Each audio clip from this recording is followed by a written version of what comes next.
Herkese merhaba arkadaşlar. Biz çoktan çocuklarımla kahvaltımızı falan yaptık. Ondan sonra ortalığı bir sil süpür olayı yaptık. Çocukların odasına hiç karışmadım. Onlar kendileri tozunu aldı, süpürdü, sildi. Zaten ben hafta içi detaylı temizliğimi yapmıştım. Bugün de böyle yine görünen yerleri şöyle bir süpür sil. İşleri bitirdikten sonra dedim ki bir duşa gireyim. Makinemi de çalıştırmıştım kahvaltıdan sonra. O da bitti. Bunu boşaltacağım. Burada da şöminemi açtım. Şimdilik böyle dizaynı bu şekilde yaptım ama böyle mi kalır inanın bilmiyorum arkadaşlar. Dursun dedim. Meyvelik buraya geldi. Kış boyu burada durur da yazın alırım. Çünkü yazın meyveleri dolaba koyuyorum. Şöminemi buraya aldım. Gördünüz mü? Çok güzel olmadı mı? Çok yakıştı. Difüzörüm orada. Burada da zaten hamur yoğurma makinem vardı. Artık televizyonumuz var. Arada açıyorum. Arada böyle duruyor orada. Dursun. Yani dediğim gibi bu zaten kıyıda köşede bir yerde falan duruyordu. Emrah diyordum ya hiç yoktan çizilecek edecek üzülüyordum da. İyi oldu. Oralarda bekleyeceğine burada beklesin. Bir şey olmaz. Hepinize de çok teşekkür ederim. Sandalyeleri falan çok beğenmişsiniz. Biz de çok ama çok beğendik. Ama Emrah minder almaya karar verdi arkadaşlar sandalyeye. Çünkü bir süre sonra insanın sırtı acıyor. İşte poposu acıyor falan. Öyle dedi. Ben rahatsız olmadım açıkçası. Otururum yani. Emrah normalde de böyle çok uzun oturduğumuz zaman bir süre sonra sırtım falan ağrıdı der ama saatlerce otururum sandalyede yerde. Yeter ki böyle kafa dengi insanlarla bir arada olayım. Hiç önemli değil yerin, oturduğum yerin, uyuduğum yerin önemi yok yani. Yeter ki dediğim gibi kafa dengi insanlarla olayım. Huzur bulduğum ortamda olayım. Ben hiç aramam öyle. Ama Emrah sipariş vermiş. Olsun hem ahşaplar biraz daha iyi korunmuş olur yani. Üstlerinde bir şey olunca. Bu rafı da internetten aldım. Trendyol'dan almıştım. En emin olduğum kalacak olan difüzörümle şöminem. Onlar kesin duracak orada ama gerisini bilmiyorum. Ne yaparım, ne koyarım falan. LED ışık seviyorum. Loş ortamı seviyorum.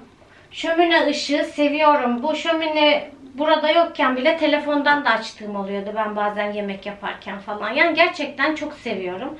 Emrah diyor ki elinden gelse tüm evin içini dışını led ışık yapacaksın. O kadar seviyorsun diyor. Vallahi seviyorum arkadaşlar. Bu şömine de kandil diye geçiyordu galiba. Üst kısmı da vardı bunun böyle asmak için falan. Çok güzel görünüyordu ilk gösterdiğim zaman, bunu hatırlarsınız belki. Onunla beraber sığmadı bu aralığa. Bunun bir de özelliği fişe takılı şekilde de çalışıyor olması benim için bir artıydı. O yüzden hoşuma gitti yani. Bana pil dayanmıyordu ki arkadaşlar. Bir şeyler yaparken falan da güzel bir görüntü oluyordur diye düşünüyorum. En azından kış ayları için. Yazın böyle insana bir hararet yaptırır ama ısı falan yok. Görseli var sadece. Alev efekti var. Çıtırtısı falan yok. Ama sadece alev efekti yaptığından kaynaklı herhalde biraz sesi var. Tuzlu falan diye ses yapıyor. Neyse şu işi bir halledeyim, size göstereyim onu. Eğer satıcı hala satıyorsa linkini de bırakırım.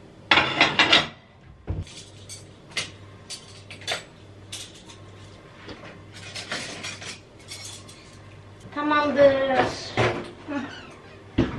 Şöyle şömineyi de göstereyim. Dediğim gibi burada böyle daha güzel duran bir şey vardı ama sığmayınca bu şekilde koydum. Sesi geliyor mu oradan?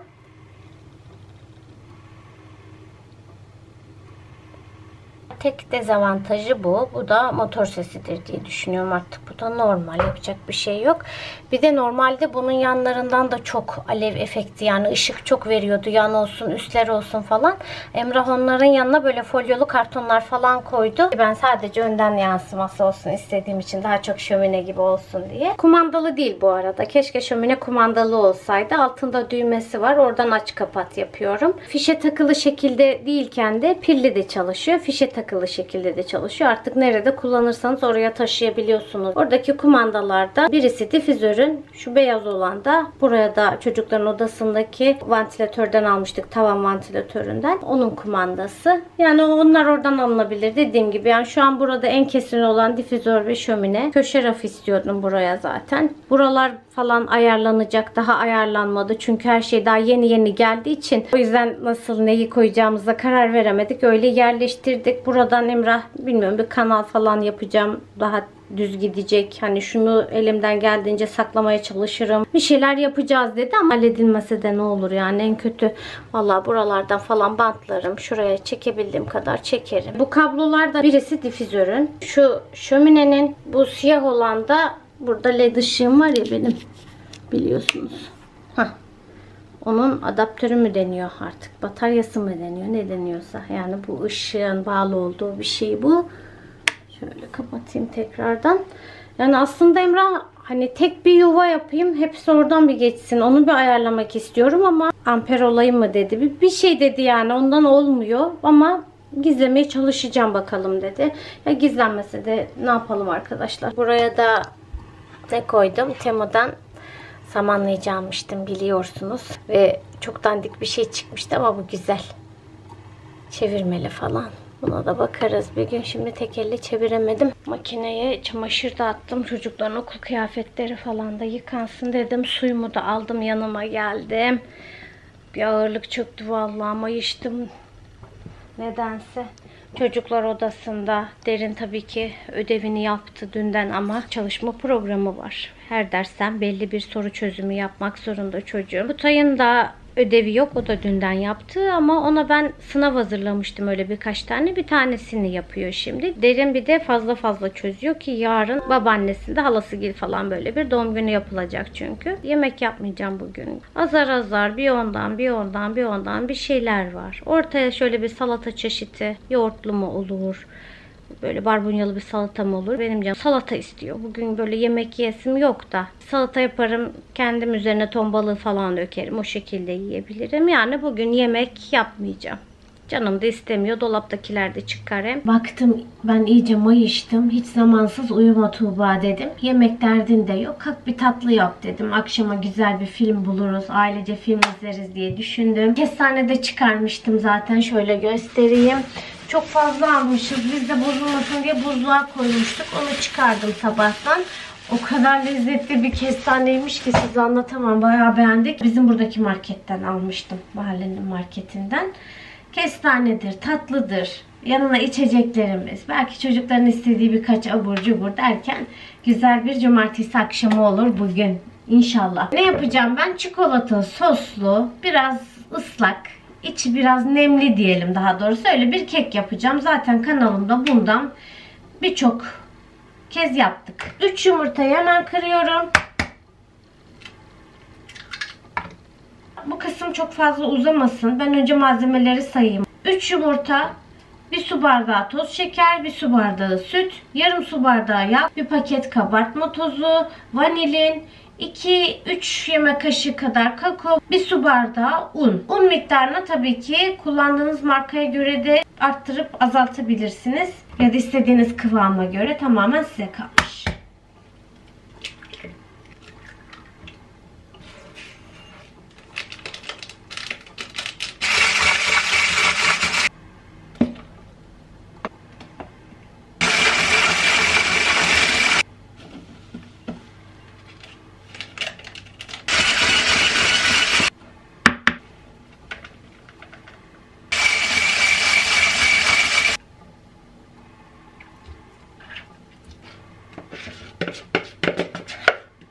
Şimdi bunu 170-180 derecelik fırında güzelce kontrollü bir şekilde pişireceğiz. Bunun hamurunu bir tık daha normal kek harcıma göre cıvık yapıyorum. Çünkü içinin hafif nemli, ıslak kalmasında benim için bir sıkıntı olmadığı için. O yüzden siz duruma göre un miktarını damak tadınıza göre arttırabilirsiniz. Islatmaya da karar verdim. 2 su bardağı kadar süt, 1 tatlı kaşığı toz şeker, 1 tatlı kaşığı da kakao ekledim. Çikolata sosunu normal çikolatalı sos yapacaktım ama beyaz çikolatalı yapmaya karar verdim. Kekimiz çıksın, ilk sıcağı çıkınca hemen bunu dökeceğiz. 2,5 su bardağı sütü koydum. Bir de şöyle beyaz çikolatalı sos. Siz tabii kendiniz de hazırlayabilirsiniz. Onu ocakta güzelce kıvam alana kadar karıştıra karıştıra pişireceğim.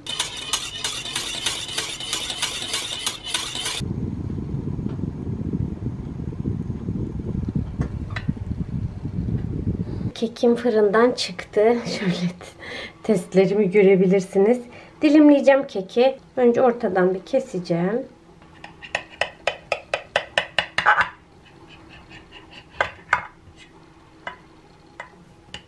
Kameraya bakarak yaptım da pek düzgün oldu mu emin olamadım.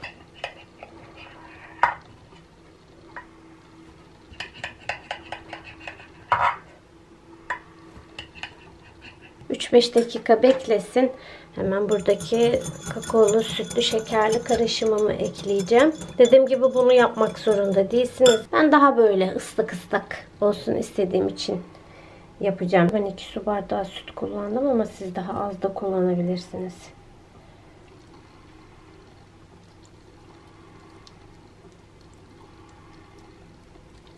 Bunu birçok şekilde yapabilirsiniz.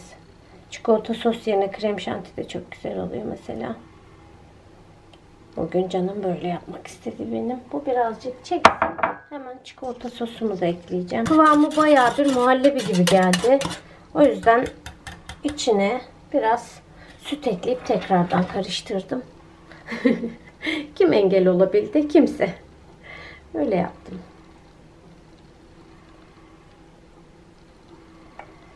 Sosumuzu da ekledik. Şöyle içine çekebildiği kadar çekecek. Kakaolu sütlü karışımı eklemeseydim bu çikolata sosun daha hızlı çekerdi ama zaten önden bir kek çekeceğini çekti sonuçta. Bunu o kadar fazla çekmeyecek ama dilimlediğim için aralarına bunlar yine girecektir. Dediğim gibi bunu istediğiniz şekilde çeşitlendirebilirsiniz, tatlandırabilirsiniz, sade kekle yapabilirsiniz.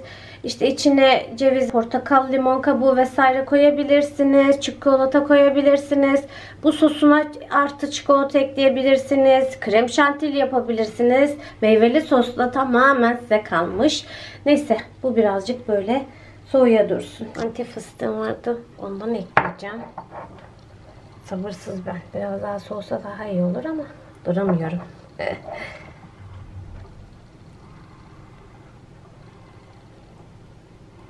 Unutmazsam inşallah videomun sonuna da tabağımızdaki halini yani bir dilim halini de gösteririm. Çok güzel görünüyor değil mi? Tamam. Evet şimdi bekleyebilir işte. Biraz önce sabırsız duramadım beklesin dedim ama süsleyeyim de dedim öyle beklesin. Mutfak bayağı karanlıkmış. Gördünüz mü arkadaşlar? Buraya gelince daha fark ediliyor. Hani o bundan da hiç sesi çıkmıyor. Yerim ben sizi annem. Sizi verene kurban olurum yavrum. Allah'ım yürekten isteyen herkese evlat nasip etsin inşallah. Oy evet. Emrah da birazdan burada olur herhalde. Aynen. O gelince de yemeğimizi falan yeriz. Cumartesi günleri hafta içine göre 2 saat falan erken çıkıyor. Biz yemeğimizi falan yedik. Gördüğünüz gibi çok geçe kalmadan bunu da bir çalıştırayım dedim. Hamur yoğrulsun. Yarın sabah mayalı poğaça yapayım. O yüzden dedim akşamdan ben bunu güzelce hamurumu yoğurayım. Bu yoğursun yani. Ondan sonra üzerine kapatacağım. Dolaba koyacağım. Buzdolabının normal yerine koyuyorum. Sabah da çıkarıyorum bunu şöyle bir havasını alıyorum. Ortamın sıcaklığını alsın. Biraz elimin ısısını alsın diye şöyle 2 yoğuruyorum. Ondan sonra şekil veriyorum. Birazcık da tepsi mayası yapıp hemen fırına veririm. Sıcak sıcak yanına da banmalık bir şey muhakkak Emrah arar. Menemen mi olur yumurtamı pişiririz artık bakarız. Mis gibi bir pazar kahvaltısı yaparız ailece. Bunu yoğurayım dedim. Akşamdan sabah yoğur. Mayalanmasını bekle falan filan. Çok geç olur arkadaşlar. Pazar günleri geç uyanıyoruz. Çoluk çocuk hep beraber yani. İşte böyle. Neyse ben artık videomu da burada sonlandırayım arkadaşlar. İnşallah hoşunuza giden bir video olmuştur. Bizleri izlediğiniz için teşekkür ederim. Sonraki videoda görüşürüz. Kendinize iyi bakın. Hoşça kalın.